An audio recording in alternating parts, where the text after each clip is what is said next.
गोविंद जय जय गोपाल जय जय गोविंद जय जय गोपाल जय जय राधा रमण हरि गोविंद जय जय श्री राधा रमण हरि गोविंद जय जय गोविंद जय जय गोपाल जय जय गोविंद जय जय गोपाल जय जय राधा रमण हरि गोविंद जय जय राधा रमण हरि गोविंद जय जय बोल वृंदावन बिहारी लाल की जय ओम नमो भगवते पुराण पुरुषोत्तमाय। ओम जयति पराशर सूनु सत्यवती हृदय नंदनो व्यासो यस्यास्य कमलगल्तम वाग्मय ममतम जगत्पेवती विश्वसर्ग विसर्गादि नवलक्षण लक्षतम श्रीकृष्णाक्षम परम धाम जगद्धाम नमामि तत् हृदयस्य प्रेरणया प्रवर्तितो हम बराकुंकोपि तस्य हरे पदकमलं वन्दे श्री चैतन्यदेवस्य वन्देहं श्रीगुरो श्रीयुतपदकमलं श्रीगुरुं वैष्णवांश्च श्रीरूपं साग्रजातं सहगण रघुनाथान्वितं तं सजीवं साद्वैतं सावधूतं पर्यंसहितं श्रीकृष्णचैतन्यदेवं श्रीराधाकृष्णपादान् सहगण ललिता श्रीविशाखान्वितांश्च आजानुलंबित भुजौ करुणावदातौ संकीर्तनैकपितरौ कमलायताक्षौ विश्वम्भरौ द्विजवरौ युगधर्मपालौ वन्दे जगत्प्रियकरौ करुणावतारौ वन्दे कृष्णपदारविन्दयुगलं यस्मिन् कुरनीदृशां वक्षोजप्रणीकृते विलसति स्निग्धोऽङ्गरागस्वतः काश्मीरं तलशोणिमोपरितले कस्तूरिकां नीलिमा श्रीखंडम नखचंद्रकांति लहरी निर्व्याजमातन्वते नारायण नमस्कृत्य नरं चैव नरोत्तमं देवीं सरस्वतीं व्यासं ततो जयमुदीरयेत् वाञ्छाकल्पतरुभ्यश्च कृपा सिन्धुभ्यैव च पत्तानां पावनेभ्यो वैष्णवेभ्यो नमो नमः। हे श्री सनातन प्रभो करुणाम्बुराशे हे रूप दुर्गत जनहित दयावलोको हे भक्तियोग सुमते रघुनाथ दासो श्री जीव में कुरुत मंद मते दयांद्रा। बोलो श्री वृंदावन बिहारी लाल की जय। परम मंगल श्री चैतन्य चरितामृत सप्तदश परिच्छेद, उसमें 155वीं पैरा। पूर्व प्रसंग में ये निरूपण कराए कि श्रीमद् महाप्रभु ने काजी के का दमन किया संकीर्तन करते हुए, और काजी के पास में जाकर के काजी आपके पास में आया, और फिर काजी से श्री महाप्रभु ने जो भारतीय दर्शन, उस भारतीय दर्शन की अपूर्व महिमा का तुलनात्मक अध्ययन प्रस्तुत किया।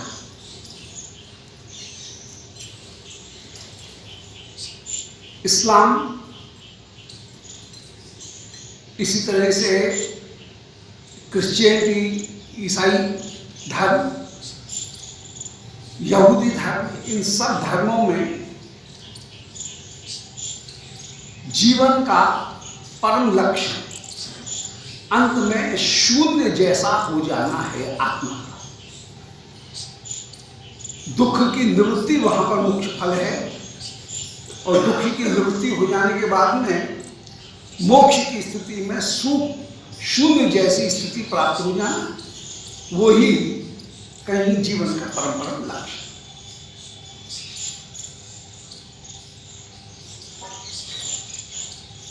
जबकि भारतीय दर्शन जीवन के अंतिम स्थिति में भी परम परम आनंद को प्राप्त करके या आनंद स्वरूप को प्राप्त करके विराजमान है।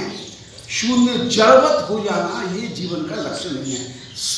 त्रिताप की निवृत्ति यह जीवन का लक्ष्य नहीं है, बल्कि आनंद की प्राप्ति जीवन का लक्ष्य है।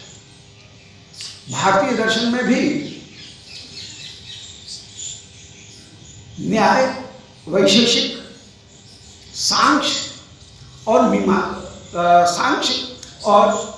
मीमांसा, ये चार दर्शन ऐसे हैं जो कि त्रिताप की निवृत्ति को ही जीवन का लक्ष्य मानते हैं। दुख की निवृत्ति हो जाए ये जीवन का लक्ष्य है, परंतु उसके बाद में एक स्थिति और मानते हैं कि दुख की निवृत्ति होने के बाद में आत्मा का देह के साथ में संबंध हट जाए, ये उनके यहां पर मोक्ष है। भारतीय दृष्टि में आत्मा का देह के साथ में संबंध हट जाना और दुख से निवृत्त होकर के आत्मा का रहना, आत्मा आनंदात्मक कहीं दुख से रहित जो स्थिति है उसको प्राप्त करेगी। चार दर्शनों का लक्ष्य है। दो दर्शन ऐसे हैं जो कि मोक्ष में सुख की स्थिति मानते हैं, वो है योग और वेदांत। न्याय और वैशेषिक, ये दो भारतीय जो दर्शन हैं, वे भारतीय दर्शन कहते हैं कि आत्मा का स्वरूप सत है, बुद्धि के संपर्क से वह ज्ञानवान हुई और सत्व गुण के संपर्क से वह आनंदात्मक हुई। तत्वतः आत्मा सत्य है। वे केवल आत्मा का एक गुण मानते हैं। दो दर्शन, 6 दर्शनों में 2 दर्शन केवल आत्मा को सत मात्र मानते हैं, न्याय और वैशेषिक। और उनके मोक्ष की स्थिति में मनसा गुणोच्छेदा, मन का विषयों से उच्छेद हो जाना, आत्मा का विषयों से अलग हो जाना, विषय आत्मा को घेर करके नहीं, शरीर आत्मा को घेर करके नहीं विराजमान हो, इस स्थिति का नाम दोनों दर्शनों में मोक्ष। मीमांसा में भी शरीर से, शरीर अलग है, आत्मा अलग है, आत्मा अलग हो गई, वो सत रूप में विराजमान है। अब न उसमें ज्ञान है न उसमें आनंद है। उसका अस्तित्व तो है परंतु ज्ञान और आनंद नहीं है। उसमें जो ज्ञान आया भी था आत्मा में, वो बुद्धि के संयोग से आया था, और उसमें जो आनंद आया था वो सत्व गुण के संयोग से आया था।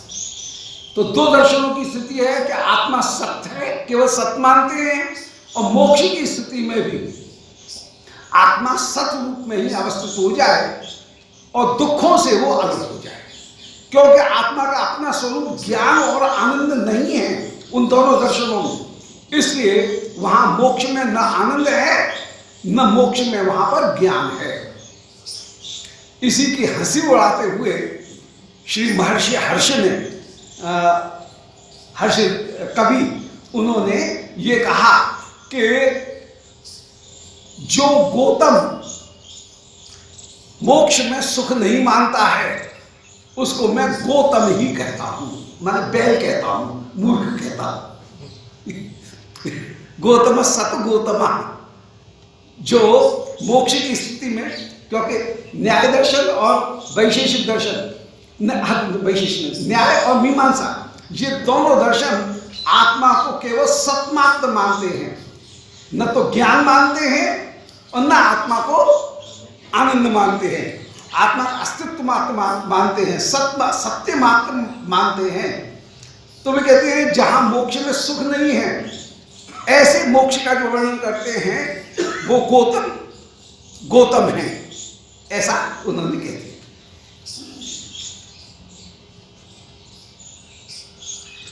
जैमिनी ने मीमांसा प्रकट की, गौतम ऋषि ने न्याय प्रकट किया। तो न्याय मीमांसा इन दोनों की उन्होंने हंसी कर दी। अब दो दर्शन हैं, सांख्य और वैशेषिक। ये आत्मा के दो गुण मानते हैं, सत्य भी मानते हैं और आत्मा को ज्ञान रूप चित्त भी मानते हैं। आत्मा ज्ञ भी है, व्यक्ता व्यक्तज्ञ विज्ञान, सांख्य में व्यक्ता व्यक्त ज्ञ स्वरूप, ये आत्मा का स्वरूप है, तो ज्ञान को भी मानते हैं और आत्मा का अस्तित्व भी मानते हैं, सत स्वरूप भी आत्मा को मानते हैं, परंतु आनंद नहीं मानते हैं। सांख्य भी आत्मा के स्वरूप को आनंद नहीं मानता है, वैशेषिक भी आत्मा के स्वरूप को आनंद नहीं मानता है। इसलिए उनके यहां पर मोक्ष की स्थिति क्या है? उनके यहां पर मोक्ष की स्थिति में दुख की निवृत्ति है, बस दुख की निवृत्ति को ही सुख मानता है, कोई तो मानता है दुख नहीं है, बस इतने को सुख मान करके मान बैठे तो वो उनको मोक्ष मान लेंगे। परंतु योग दर्शन और वेदांत दर्शन ये आत्मा के तीन गुणों को मानते हैं, सच्चित और आनंद तीनों गुण हैं आत्मा में। इसलिए मोक्ष की स्थिति में आत्मा को आनंद की प्राप्ति है। न्याय और मीमांसा आत्मा को केवल सत मानते हैं, सांख्य और वैशेषिक ये आत्मा को सत और चित्त दोनों मानते हैं।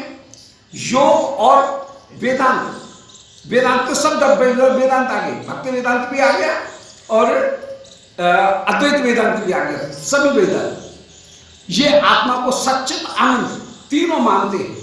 तीनों मानने के कारण इनके मोक्ष में आनंद है। यही मोक्ष का वास्तविक स्वरूप है। परंतु इस्लाम और क्रिश्चियनिटी यह केवल अटक करके रह जाती है स्वर्ग और नरक, बस यहां पर या तो दोजख की आग मिलेगी या बहिष्ठी की हूरें मिलेंगी, बस यही अटक करके रहेगी। और बड़ा स्थूल सा दर्शन हो गया, एक तरह से बहुत स्थूल सा हो गया। उसमें आत्मा के सच्चित आनंद रूप का पूरा विवेचन कहीं नहीं है। तुमको या तो सुख मिलेगा या नरक मिलेगा, और उसके बाद में भी वो जो स्वर्ग की जो कल्पना की गई, उस स्वर्ग की कल्पना के बाद में भी जाकर के फिर या तो जड़ जैसी स्थिति हो जाएगी, आत्मा भी जड़ ही हो जाएगी, जड़ रूप में। उसमें न ज्ञान है न आनंद है और उसकी कोई अस्तित्व नहीं है। एक अंत में जाकर के कहीं मर्जर है, बस समाप्त हो जाएगा, शून्य हो जाएगा, शून्य में लीन हो जाएगी, अभाव रूप होकर के वो आत्मा विराजमान हो जाएगी। ईसाईयत में भी, बौद्ध मत में भी और इस्लाम में भी वहां आत्मा शून्यवत होकर के विराजमान हो जाएगी। पहले कुछ सुख होगी, सुख के बाद में वो समाप्त हो जाएगी, ये स्थिति है। तो भारतीय दर्शन वह बड़ा आधार लेकर के चला और श्रीमद् महाप्रभु काजी के साथ में दार्शनिक स्तर पर भी कहीं विचार कर रहे हैं कि सुख दुख इनसे बढ़कर के आनंद कोई अलग वस्तु होकर के विराजमान है। और हमारे यहाँ पर जो गाय की बात आई, गो मेढी की बात आई, वो केवल सतयुग में थी, वो भी सतयुग में भी सीमित व्यक्तियों के लिए थी, वो उनके लिए थी। 155वें प्यार में कह रहे हैं कि जरद गव हया युवा है बार बार, कि जो बूढ़ी गाय थी उस बूढ़ी गाय को युवा करने के लिए, उसे नया जीवन प्राप्त कराने के लिए गाय का कुछ लोगों के एक सीमित स्थिति में जिनमें सामर्थ्य थी, उनके द्वारा उस गाय का गोमेध की प्रत्यक्ष रूप से व्यवस्था थी।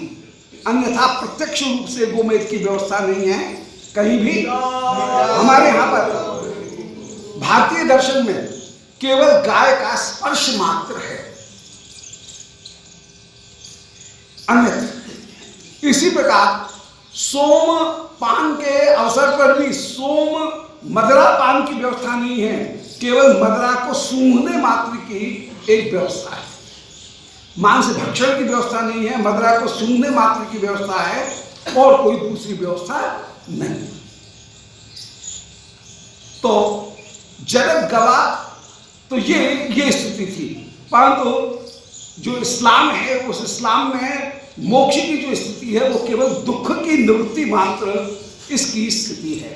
बृहद भागवतामृत में श्री बड़े गोसाई जी ने, सनातन गोस्वामी जी ने इस बात पर बड़ा विवेचन किया कि मोक्ष की क्या स्थिति है। मोक्ष क्या दुख की हानि है, या स्वस्वरूप की प्राप्ति है, या आनंद की प्राप्ति है। ये तीन विकल्प उपस्थित किए बृहद भागवतामृत गोप कुमार के चरित्र में। बोले इनमें मोक्ष का वास्तविक स्वरूप यदि कोई है तो वो है जहां परम आनंद की प्राप्ति हो। यही मोक्ष का स्वरूप है। मोक्ष परम आनंद रूप होना चाहिए। दुख की निवृत्ति को सुख रूप मान लेना ये बिल्कुल इसी प्रकार है जैसे किसी के शरीर में बड़ा दर्द हो रहा है, उसने पेन किलर खाया, उसका दर्द दूर हो गया, कोई मित्र उससे पूछने के लिए आया कि कहो भाई कैसे हो, वो कहता है मैं बड़ा सुख में हूं, परंतु उसको सुख मिला नहीं है, केवल दुख की निवृत्ति हुई है। दुख की निवृत्ति को वो सुख मान बैठा है। तो यथा आरोग्य सुषुप्तौ च सुखम मोक्षे विकल्पते। बड़े गोसाई जी कह रहे हैं कि जैसे आरोग्य प्राप्त होने पर, दुख की निवृत्ति होने पर व्यक्ति सुख मान बैठता है, परंतु वो सुख है नहीं। इसी प्रकार सुषुप्ति में सुख को उसने मान बैठा, सुषुप्ति में सुख का पूरा पूरा अनुभव नहीं है। आत्मा की एक झलक उसको प्राप्त हुई है, जागने के बाद में सुखमहम अपस्वाप्सम न किंचित अवेदिशम, उसको पूर्ण सुख की प्राप्ति उसको हुई नहीं है। इसी प्रकार मोक्ष की स्थिति में दुख की निवृत्ति हो गई, आत्मस्वरूप का थोड़ा सा बोध हो गया, परंतु वो मोक्ष की स्थिति नहीं है। मोक्ष वो आनंद की स्थिति है। मोक्ष की स्थिति होगी तब जब व्यक्ति को पूर्ण आनंद की प्राप्ति होगी। पूर्ण आनंद की प्राप्ति होगी कहाँ? बोले एकमात्र भक्ति में। ब्रह्म सायुज्य की स्थिति में भी उसके पास में आनंद रूप तो हो गया, परंतु आनंद का अनुभव करने वाली उसके पास में ग्राहक सामग्री नहीं है, रिसीवर नहीं है, जिससे वो आनंद को प्राप्त करे। आनंद हो गया है, परंतु आनंद को प्राप्त करने वाली मनोवृत्ति उसके पास में नहीं है उस समय। ऐसी स्थिति में आनंद है और आनंद का भोग नहीं है, तो ऐसे आनंद को लेकर के कोई ओढ़े या बिछाए किस काम का? आनंद हो परंतु आनंद का भोग नहीं हो, सामने खूब बढ़िया चना हो और दांत नहीं हो, तो फिर क्या स्थिति होगी? तो ये स्थिति भी नहीं चाहिए। ऐसी स्थिति चाहिए जहां चना भी हो, दांत भी हो, उसका स्वाद भी आए। और वो जो स्वाद आएगा वो स्वाद आएगा कब? जबकि पार्षद देह प्राप्त करके श्री युगल सरकार की प्रभु की सेवा की जाएगी। अपने सुख की खटास होगी नहीं, प्रभु के सुख का सेवा में पूर्ण रूप से आस्वादन प्राप्त किया जाएगा। इसलिए सेवा सुख ही सबसे बड़ी वस्तु होकर के विद्यमान है। अब इस्लाम में और क्रिश्चियनिटी में उस सुख को प्राप्त करने के लिए कहीं फिर एक स्थिति प्राप्त कराई गई, और वो स्थिति प्राप्त कराई जिसको सूफी मत के रूप में या क्रिश्चियनिटी में जो प्रेम तत्व है उस प्रेम तत्व के रूप में कहीं उसका विकसित का वर्णन किया गया। उसमें खुदा के नूर को हुस्न गुता में देखना, ये जो पद्धति है ये ईसाइयों की पद्धति नहीं, ये सूफियों की पद्धति कहीं प्रकट हुई। परंतु भारतीय दर्शन में और सूफी दर्शन में, इस्लाम का जो सूफी मत है उस सूफी मत में मूल अंतर जो हुआ वो मूल अंतर यह हुआ कि हमारे यहां पर ईश्वर को माना गया प्रेमी और जीवात्मा को माना गया प्रेमिका, जबकि सूफी मत में ईश्वर को माना गया माशूका और साधक को माना गया आशिक। उल्टा हो गया। ईश्वर को कहीं लैला मजनू, शीरी फरियाद, इन सब की जो दास्तान है, उन दास्तान में ईश्वर को माना गया कहीं प्रेम का और साधक को माना गया प्रेम, जबकि पूर्ण समर्पण जैसा नारी स्वरूप में संभव है वैसा पूर्ण स्वरूप अहंकार से युक्त पुरुष स्वरूप में संभव नहीं है। इसलिए भारतीय जो पद्धति रही, उस भारतीय पद्धति में हरि मोर पीव मैं राम की बहुरी हूं। कबीरदास जो है वो ये कहते हैं कि हरि मेरे प्यारे हैं, मैं उनकी बहुरिया हूं, उनकी प्रिया हूं। इस भाव को कहीं प्रस्तुत किया गया और इस भाव में अब वो जो भाव है वो भाव भी सर्वात्मन मिलेगा। केवल मिलन होने के बाद में फिर विछोह प्राप्त हो जाए और फिर से जड़ता जैसी स्थिति आ जाए, अंत में जाकर के जड़ता जैसी स्थिति आ जाए और कहीं अनल हद जैसी जो स्थिति है ईसाई मत में भी कहीं अंत में जाकर के, अर्थात जो तू है वो मैं हूं, इस बात को यदि कहीं कह दिया गया तो इस बात को लेकर के ईसाई मत में बिल्कुल महा क्रांति हो गई और उस समय मारकाट मच गई। मुसलमान इस्लाम में भी और ईसाई मत में भी मारकाट मच गई कि अनल हक नहीं हो सकता है, जो तू है वो मैं नहीं हो सकता हूं। ये वेदांत का तत्वमसी सोहम, ये जो भावना है ये भावना वहां पर नहीं हो सकती और उसके लिए मूसा आदि को कहीं फांसी पर चढ़ा दिया गया, ईसा को भी सूली दे दी गई। तो ये फिर जो क्रूसिफाइड किया गया, ये सारे जो स्थिति हैं वो उपस्थित हुई। तो यहां पर ये भाव जरूर विराजमान रहा कि मैं तेरा अंश हूं। भारतीय दृष्टि में सर्वदा ये दृष्टि रही कि मैं तेरा अंश हूं और तेरा अंश होकर के तेरी सेवा करते हुए मैं विराजमान हूं। इस सेवा में जो सुख है वह सेवा में सुख, जीव को ईश्वर का अंश मान करके उसकी सेवा करना, सेवा को ही जीवन का परम लक्ष्य मानना, ये जो सुख है ये सुख और कहीं दूसरी जगह प्राप्त नहीं है। ये क्योंकि काजी स्वयं धर्म का गुरु है, वो एक अधिकारी भी है, साथ के साथ में धर्म गुरु भी है। ऐसी स्थिति में काजी के साथ में श्रीमद् महाप्रभु ने इस्लाम और भारतीय सामान्य दर्शन, उस सामान्य दर्शन की महिमा का कहीं तुलनात्मक अध्ययन और उसके साथ में विचार विमर्श भी किया। रही व्यावहारिक दृष्टि से जरद गाय की बात, तो जरद गाय को यहां पर प्रस्तुत किया गया।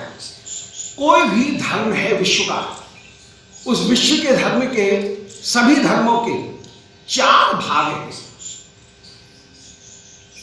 पहला भाग है तत्व विचार, उसको ही हम कहेंगे फिलॉसफी या ज्ञान कांड। धर्म का दूसरा अंश है वह है उपासना। उपासना का तात्पर्य है ईश्वर के साथ में हम कहीं ना कहीं अपने आप के कोई संबंध को जोड़ने का प्रयास करते हैं।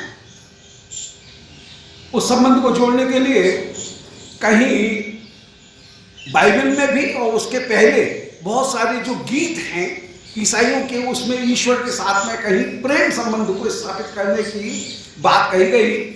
तो सूफी मत में भी कहीं नायक नायिका, श्री फरियाद, लैला मजनू, नल दमयंती, इनकी कहानी जो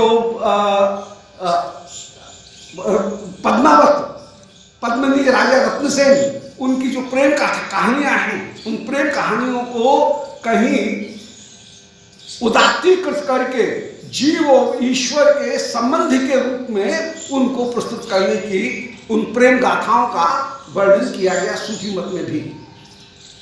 और उनके बाद में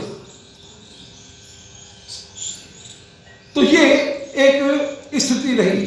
तो जो धर्म के जो 4 भाग हैं, इनमें एक भाग है तत्व विचार। मैं हूं, मुझसे भिन्न ये सारा संसार है और मुझे और संसार को चलाने वाला कोई है, माने तीसरा तत्व भी है ईश्वर भी।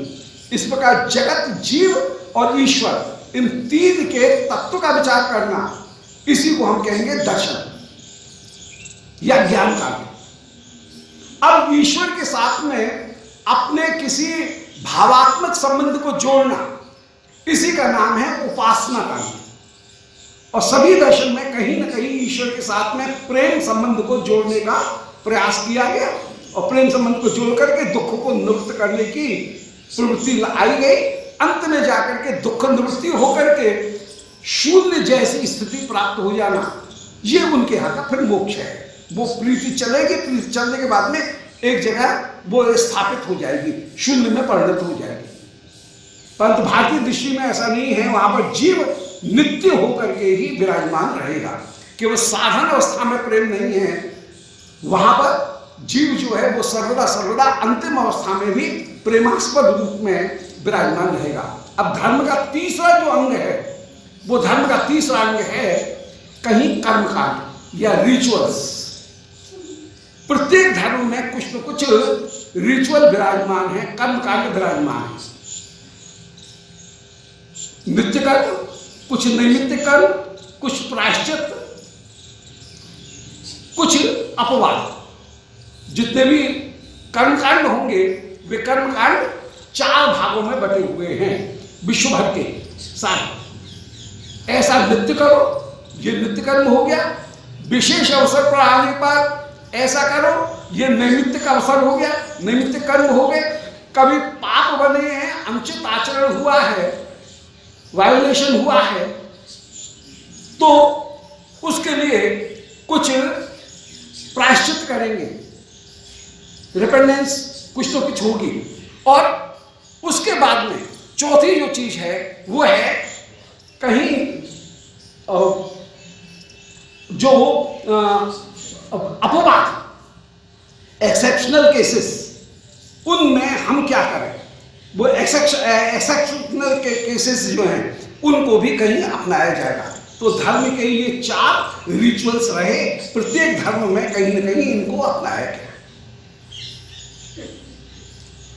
और चौथा जो धर्म का भाग है वो विश्व भर के सभी धर्मों का चौथा भाग, वो है कहीं एथिक्स या जीवन का में नीति का प्रयोग, कि जीव मात्र के प्रति दया का भाव रखो, माता पिता का आदर करो, जो गुरुजन हैं उनका आदर करो, दीन दुखी की सेवा करो, प्रकृति के साथ में प्रेम रखो। ये बात सब जगह कही गई। तो इस प्रकार विश्व भर के धर्म के 4 विभाग हैं। धर्म को हम 4 विभागों में बांट सकते हैं। एक धर्म का जो विभाग है वो है ज्ञान कांड या दर्शन, फिलॉसफी। दूसरा है ईश्वर के साथ में रसात्मक संबंध, कहीं भावात्मक संबंध जिसको उपासना कहते हैं, सर्विस। तीसरा जो भाग है वो रिचुअल्स, कर्मकांड। चौथा भाग जो है वो सदाचार। सदाचार के अंश में विश्व के सारे दर्शन लगभग एक से हैं। उनमें सभी जगह दया, प्रेम, जीव दया, प्रकृति प्रेम, परिश्रम, त्याग, व्रत, इन सबों को कहीं न कहीं अपनाया गया। वो सब जगह एक से होकर के विराजमान। परंतु जो मूल वस्तु है वो केवल सदाचार से प्राप्त नहीं होगी। मूल वस्तु जो है वो प्राप्त होगी आचार प्रथमो धर्म। ये प्राथमिक धर्म तो है परंतु अंतिम धर्म नहीं है। अंतिम धर्म वही है कि हम परमात्मा के साथ में जाकर के एक होकर के विराजमान हो जाए। अब तुम रिचुअल को लेकर के यहाँ पर एक कार्य कर रहे हो। प्रश्न जो चल रहा है कि जगत गैयाओं को तुम्हारे यहाँ पर भी तो गोबर है, ऐसा काजी ने कहा। तो यहाँ पर कह रहे हैं कि हमारे यहाँ पर जो गोवध है उसकी भी जो गवालंबन की जो बात थी वो भी बहुत सीमित क्षेत्र में एक विशेष अधिकारी के लिए एक विशेष समय उसकी कहीं व्यवस्था की गई, और उसमें भी सशर्त व्यवस्था की गई कि जो उस बूढ़ी गाय को युवा कर सकने में समर्थ है, जिसके मंत्रों में इतनी सामर्थ्य है, वो ऐसा कार्य करेगा। अन्यथा वहां पर ऐसे कार्य प्रत्यक्ष रूप से गाय का जो बलिदान है वो गो बलिदान का काले शास्त्र में वर्णन नहीं किया गया। इसलिए महाप्रभु कह रहे हैं कि कल काले तेछे शक्ति नाहिक ब्राह्मण, कल काल में ऐसी शक्ति किसी ब्राह्मण में नहीं है। अतएव गोवध के हो ना करे एक हो नहीं। इसलिए अब तो कहीं कोई गोवध करता नहीं है। हिंदू धर्म में कहीं भी इस समय अब कोई गोवध नहीं करता है। कभी शास्त्र में वेदों में यदि कहीं कोई उल्लेख आए तो वो एक सीमित पात्र, सीमित समय और सीमित जो स्थान है वहां पर ऐसे जिनमें इतनी सामर्थ्य है उनके लिए उसको कहा गया। वे ऐसा कर सकते हैं। हम में यदि सामर्थ्य नहीं है तो हम उसके लिए विकल्प को ही अपनाएंगे। और शास्त्र में ऐसे बहुत से प्रमाण हैं जहां पर यदि अनधिकारी के द्वारा ऐसे किए गए तो उनको त्याग कर दिया गया। जो इक्ष्वाकु हैं उनके पुत्र विकुक्षी, रामचंद्र जी के पूर्वज विकुक्षी श्राद्ध के लिए किसी पशु को पकड़ने के लिए गए कि उसका आलवन करके छोड़ा जाएगा। भूख लगी, इन्होंने एक सस्सा खा लिया, इनका नाम शशाद हो गया। और जब वशिष्ठ जी को पता लगा तो वशिष्ठ ने उनका त्याग कर दिया। तो ये एक बात सिद्ध हो रही है इससे कि मांस भक्षण कहीं हीन माना गया। उस समय उसके लिए अनुमति नहीं दी गई। हम उन वस्तुओं को ग्रहण करेंगे जिन वस्तुओं को प्रकृति स्वेच्छा छोड़ देगी या जिनको छोड़ने पर उसको कष्ट नहीं होता है। गाय का दूध नहीं लिया जाए। अब बात विवाद किया जाता है, बोले गाय का दूध क्यों पीते हो जी, वो भी तो पशु का प्रोडक्ट है। परंतु गाय का दूध नहीं लिया जाएगा, गाय परेशान हो जाएगी, उसके दूध बहने लगेगा। इसलिए दूध देने में गाय वात्सल्य पूर्वक ही दूध देती है और गाय को कष्ट नहीं होता है। वृक्ष उनके फल को नहीं लिया जाएगा तो वृक्ष अपने आप उस फल को त्याग देगा, छोड़ देगा, मुरझा जाएगा। इसलिए उस फल को लिया जाता है, उन वनस्पति को लिया जाता है। तो जहां पर बिना कष्ट के जो वस्तु प्राप्त हो रही है जीव, वृक्ष भी जीव कोटि में ही है, परंतु जहां बिना कष्ट के कोई वस्तु प्राप्त हो रही है उन वस्तुओं को हम लोग लेते हैं। परंतु तुम जहां कष्ट हो रहा है उसको ले रहे हो तो ये तो उल्टी और भी बुराई की बात हुई। हलाल करने में कितना कष्ट होता होगा उस जीव को, तो वो